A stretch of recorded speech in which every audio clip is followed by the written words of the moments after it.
All right, well, hello everybody. I just want to start off this video first and foremost by just saying thank you. Thank you so much. We could not do what we're doing here in San Francisco without your prayers and support. I mean, your prayers give power to what we're doing here in the city, and your support allows us the tools to be able to do what we're doing, to be able to live here, to be able to afford to live here in this expensive city. And so thank you so much for your continued prayers and support, and we couldn't do it without you guys. I want to start off this video also with a story. Sometimes we fail at things. I remember our church has now been going for a little over a year, and at the beginning stages of the church, I had thought of this outreach opportunity where, because we had some interest from some of the men that had started to come to our church to do a men's fishing outing. We're gonna go down to some docks, fish off the docks. It's gonna be a fun time. Well, it turns out, when it came down time to go on this outing, every guy that was interested in it decided not to go. But there's one lady in our church that had started to come on our grand opening Sunday, and she had invited her grandson with her, and they had gone to church, and they were becoming regulars at the church. And she's like, hey, I like fishing, and my grandson does. And I was like, sure, fine. No one else is going, we'll go together, right? And she actually said, can I invite my husband? Now, her husband, whose name was Jeff, he didn't go to church. He never had been to our church. He was raised Catholic, kind of written off all religion. But I was like, yeah, sure, let's do it. So in my mind, this has been supposed to be a men's outing, a men's fishing thing with all this group of guys. Total bust. But I still go, wake up early on Saturday morning, go hang out with this family. So I go, and just to kind of add to the total bust, we fish for about 2 hours and catch nothing the entire time, which adds to kind of the feeling of failure. But at the very end of the day, there was a guy that had just come up. He threw his line in the water and caught something immediately. And as he's reeling it in, he actually gave it to this lady's grandson, whose name was AJ, which if you remember, AJ was baptized as part of our church in the Pacific Ocean. And he reeled in, it was actually a little shark. And so that was really cool. Anyways, after this, some time went by, and Jeff, the husband, actually showed up to church, which was pretty cool. And then when it finally came time for AJ's baptism, he started to come more regularly. Finally, in April of this year, during our Easter service, he asked to speak to me after the service, and Jeff was saved, which was incredible.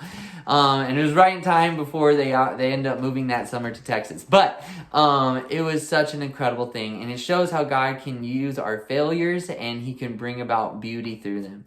Because much of the time, church planning, that's honestly what it feels like. It feels like you're just failing and failing and failing.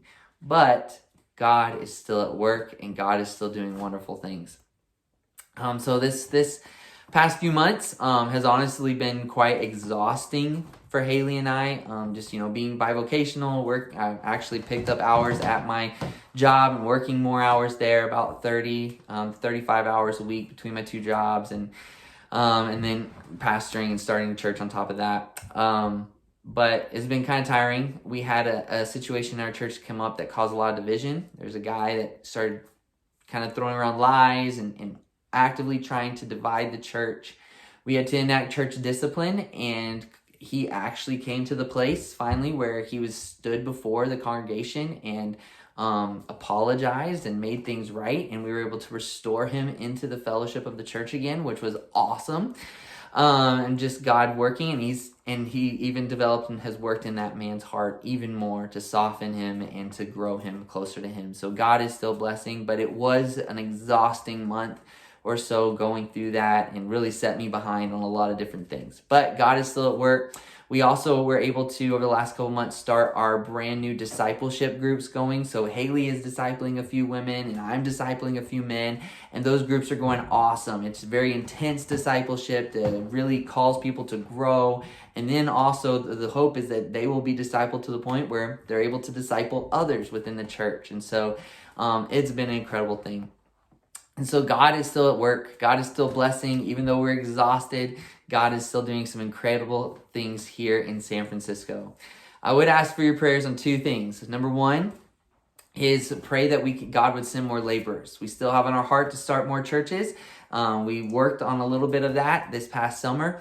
But we just need more people to come in and to have more leadership and to develop more leaders within the church as well.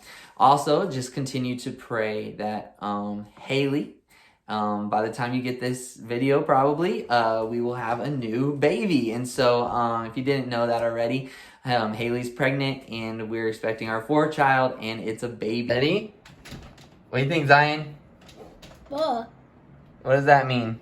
Boy. Oh, what do you think? Boy, I'm trying to say boy. What do you think, Judah? Boy. Everyone's got to make a dinosaur noise first. Boy. Boy. I think girl. I'm the only one going girl. Okay. You're gonna be girl. So we're going to finally have a girl in the house as opposed to our 3 little wild boys. So that's exciting as well. Just keep us in prayers. The due date is December 28th. We'll see if we make it that far, but keep us in prayers for that as well. Again, I just want to say thank you guys so much for your prayers and support. Your prayers are felt. Your support allows us to live here. And I just thank you so much for how God is using you to change people's hearts here in San Francisco. We love you guys, and